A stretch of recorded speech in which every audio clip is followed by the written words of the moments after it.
Hello, everybody. You are listening to Super Black, and I am your host, Carl Waldron. And today we're going to be talking about one of my favorite characters, John Stewart, the Green Lantern.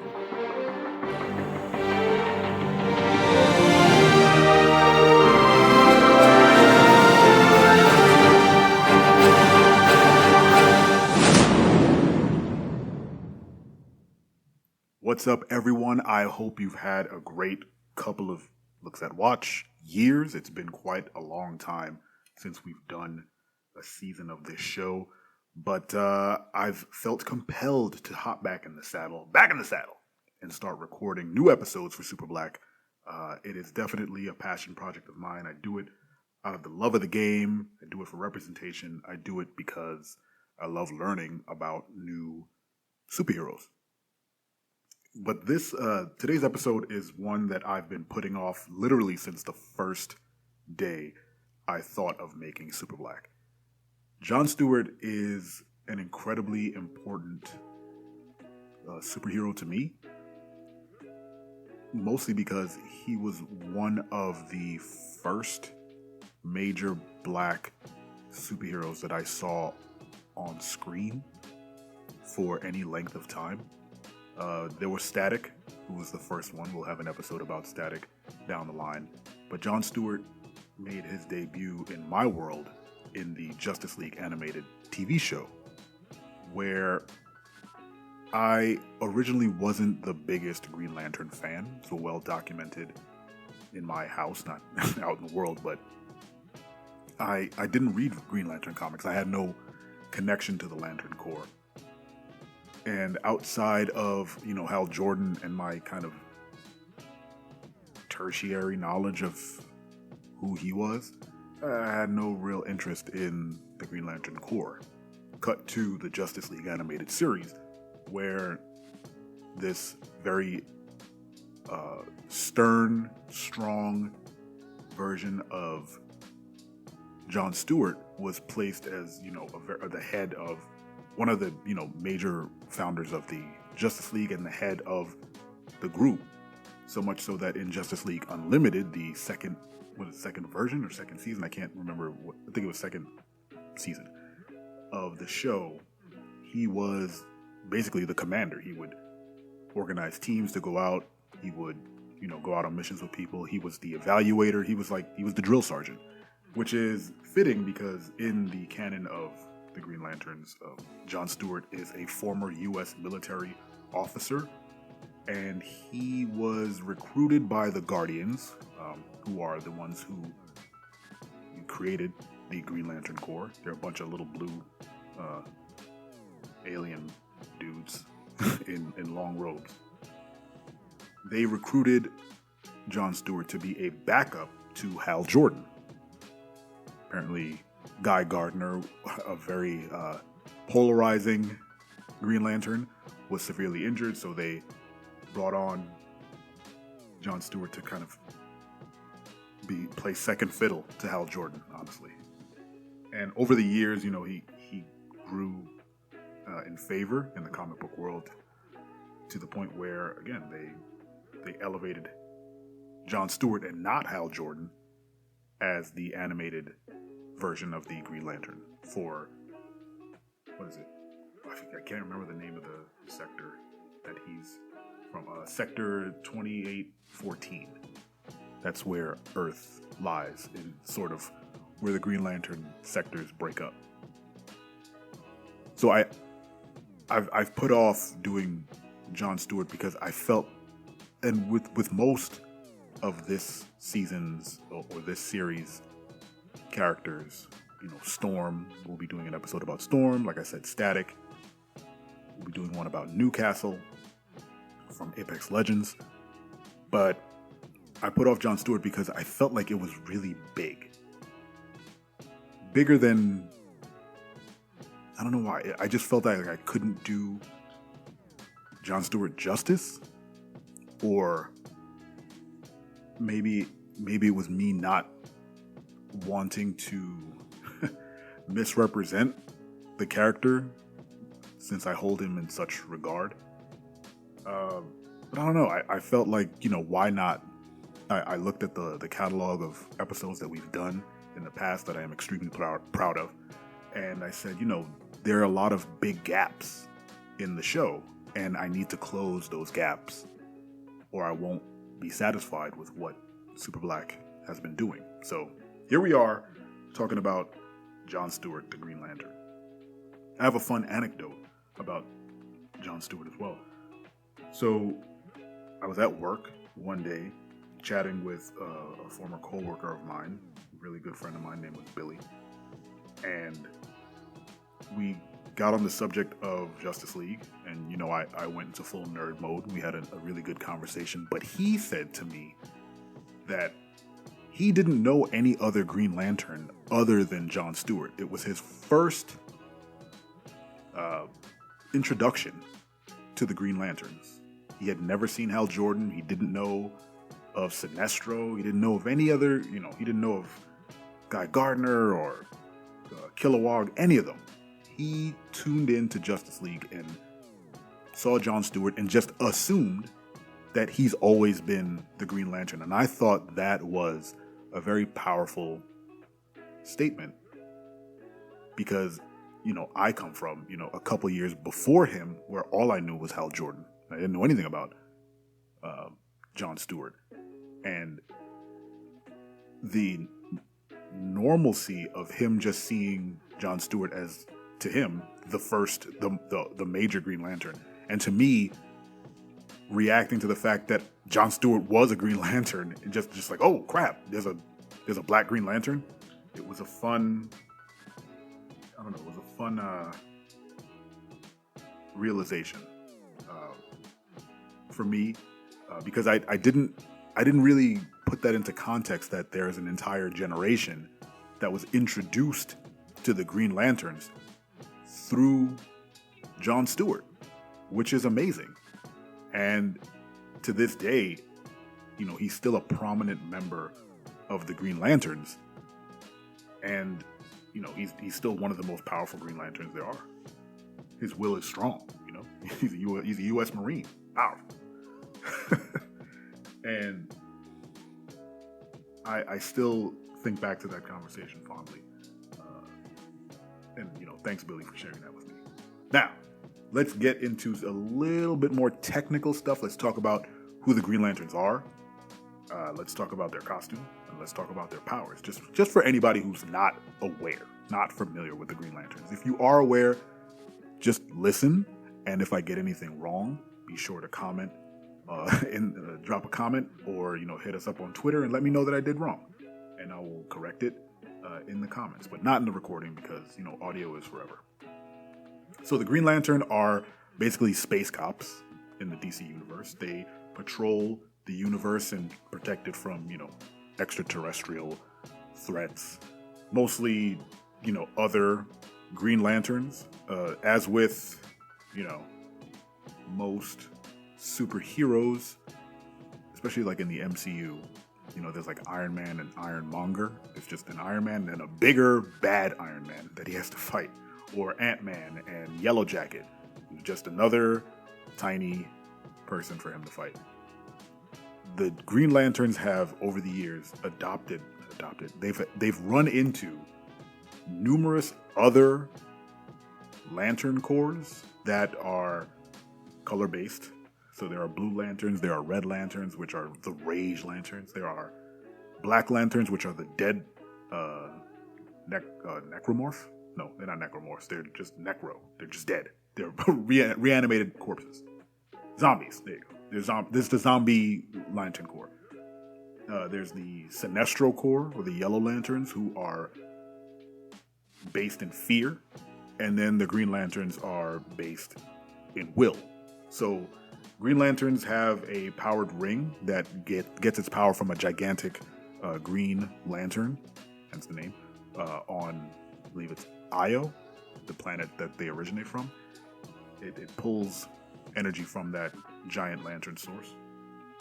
And the way that Green Lanterns use their power is if their will, their conviction is strong enough, the ring will react to their their wishes.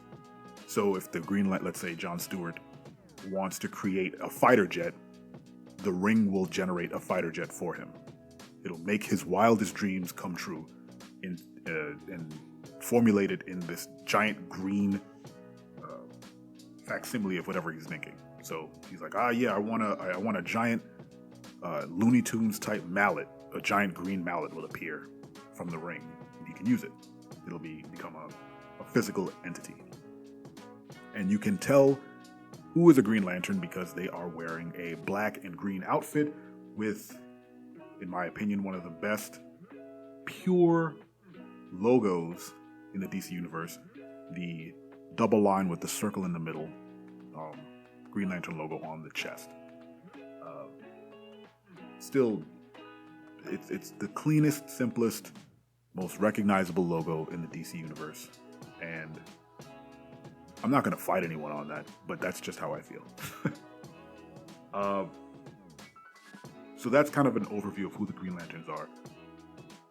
John Stewart came about in the Green Lanterns in 1971. He was created by Dennis O'Neil and Neil Adams. And like I said, he was made as a backup to Hal Jordan.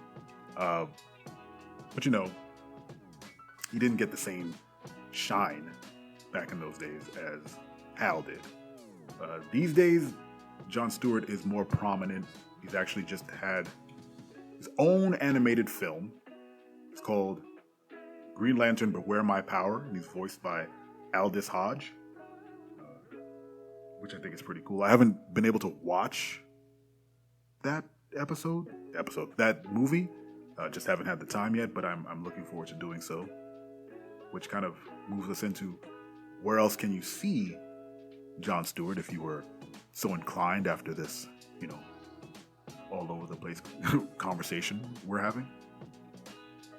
I've mentioned the Justice League animated TV show.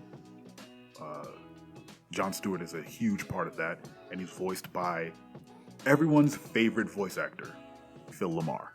If you don't know Phil LaMarr, go look him up. He's done so many pop culture voices. It's impressive and insane. He was on Mad TV. He's done so much for nerd culture with his voice. It's quite stunning. But he's also done the voice of Static Shock. He's done the voice of Samurai Jack. He was Hermes in Futurama. Look, I can go on and on because he's done a lot. But definitely, if you want to see a very good take on the Green Lantern, Hal Jordan, I always promote the Justice League and Justice League Unlimited animated television show. There's also the Young Justice animated TV show, which is another great DC animated TV show, and John Stewart shows up in that too, voiced by Kevin Michael Richardson, another amazing voice actor with a crazy voice that can soothe you or scare the crap out of you. It's amazing. So go check out Young Justice for that. And in the realm of video games, I couldn't think of too many examples of just general Green Lanterns in video games. I'm sure there are. I didn't dig too deep, but I did come up with one that I remembered that we've actually written about before, which is Injustice 2. In Injustice 2, it's a fighting game made by NetherRealm Studios, who make the Mortal Kombat games. It's an amazing fighting game, great mechanics, very fun. All DC characters kicking the crap out of each other. They put out a skins pack, and in that skins pack there was a John Stewart skin that went over the Hal Jordan skin, and it added in dialogue options that were recorded by Phil LaMarr, who was also doing the voice of Aquaman in the game. So they're just like, hey, can you record some voice lines for this John Stewart skin we have going? So if you go and watch the Justice League animated series and then go play Injustice 2 with that pack, you can role play as, the same John Stewart from the cartoon, since it's voiced by Phil Lamar. Now, I did make, not a big stink, but I did make a stink about John Stewart being a skin and not his own character in the Injustice game. Now, I get it. It's easy to complain. I was happy that even though they made him just a skin for a different Green Lantern, they did ask Phil Lamar to do the voice so that it did feel like an actual different character, which is, some forethought. They could have not, he could have said nothing, or he could have just used Hal Jordan's voice. Who knows? But they took the time to record dialogue for him. So I appreciate that. And over the past couple of years, I've tried my best to, instead of just complaining that someone did something, especially when it comes to black superheroes or black characters or whatnot, I try to look at the positive aspects of it and appreciate the fact that anything exists at all. It's easy to dive on something and nitpick certain aspects of it. I'm guilty of it. We're all guilty of it. But at the end of the day, I had a good time playing as John Stewart in that game. I appreciated the level of detail they put into the character voice and the model. And while he does have, Hal Jordan's full moveset, it's technically just the Green Lantern moveset. So I was okay with that too. And I reconciled a lot of my issues with that. And today, I'm completely okay with everything that NetherRealm has done. And if we are so lucky to get an Injustice 3 video game, I would ask that we get a full version of John Stewart in the game, alongside Hal Jordan, if possible, and put him in the story. I'd love to have full story sections where I can play as my favorite Green Lantern. I mean, it's an ask that's in the ether. I'm sure they've heard it before. Whether or not it happens, I do not know. I am a big fan of the Injustice comic. Again, if you haven't read Injustice, the comic book, and you are a comic book fan, I would suggest go read it. It's really good. It's really over the top. And the video game tie-in really helps, solidify the story. I love any media that kind of crosses those genres. So you can play Injustice 2, read Injustice 2, and then you can watch the animated movie as well. It's a great little triumvirate there. So that's kind of my take. I went on a little tangent there, but you don't mind, right? Of course not. You're here, you're listening, and hopefully we're entertaining. I always say we. I've said this for years now. I refer to Super Black as we, but it's me. It's just me sitting here. Whenever Dan is recording with me, then we make sense. But if I'm by myself, I don't understand why I keep making it out like we're more than just a guy. it's just me. All right, this is the time of the episode where we would create something, and we've dubbed it the Super Black Originals. But I don't have anything to create. I don't know. But I feel like we kind of did that a couple seconds ago when I said, this is, add in John Stewart to the Injustice video game. And they've made a John Stewart movie. And I'm, as Warner, to date this, Warner Brothers Discovery acquisition has happened, and they are restructuring, if that's a safe term. They're restructuring how DC and DC Comics is held. It's hard to imagine them ever making another Green Lantern movie, let alone one starring John Stewart. But here we go. Here's the original. I talked myself into an original. It's not exactly centered around John Stewart, but it's my fan. If I were the creative director at DC, if that's the title that gets to do this, this is what I would do. Take all the money that you want to put into creating live action films and build your own Pixar. Your own version of Pixar. An animation studio that is capable of beautiful, high-fidelity animation like Lightyear, like Moana, like, I can go on. I just named two, but, The Power of Three. So what's the third one? Turning Red. I have a daughter, so a lot of my movie going is Disney princesses and female leads. So pour your energy and your money into creating an animation studio that can make a movie like Lightyear and then build your Justice League in that universe. I can only imagine how amazing a Superman movie would be if it looked like Lightyear. You remove the trappings of bad CGI. You can do literally anything you want in terms of action. And you can tell a compelling story. And we've already seen that DC is great at making animated movies, 2D illustrated animated movies, or even 3D animated movies, but they haven't yet crossed over to that Pixar style.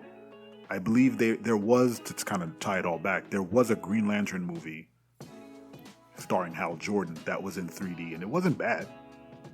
But it didn't reach that high fidelity animation that Pixar would make, Nor did it have the same sort of emotional impact that Pixar movies tend to lean into. And I think DC would do well in that vein. It's basically just leveling up the animation that they're already doing, which is stellar. Let's get that out the way. DC makes stellar animated movies. I still think it's their greatest asset is the animation department. So shout out to the animators and illustrators over at DC. You are appreciated, and trust me that we all know you guys are holding the ship together. Now, if Warner Brothers and Warner Brothers Discovery can see it in themselves to do such a thing, I think it would benefit them. Now, again, it's going to take a lot of time and a lot of money and a lot of years to get that off the ground, so I don't see it happening. But in a perfect world where all the money went to something like that, I think it would really it would benefit the DC arm of Warner Brothers Discovery. All right, that's my original. So this brings us to the end of the episode. I hope you enjoyed it. Thank you for joining us again. I'm happy to be back. I'm looking forward to doing a whole lot more of these episodes. If there is a character or a theme or something you'd like to hear on this show, please reach out. Head over to super.black. That's the website, super.black. I'll say it again, https://super.black. That's it. Head over there. You can reach us. Comment on the posts. All our social media and stuff is there. I'd love to hear from you. And of course, I'll tailor, episodes to what people are listening to want to hear. If that makes sense. I'm getting back in the saddle, as I said earlier. That's the hashtag, back in the saddle. So I'm trying to kick off the podcasting rust, the audio rust. So bear with me as I pull back the curtain. I'm batch recording a bunch of episodes today. So hopefully over the next couple of weeks, you'll hear the podcast and my cadence get better. Thank you for listening. This has been Super Black. I'll catch you next time. Full stop.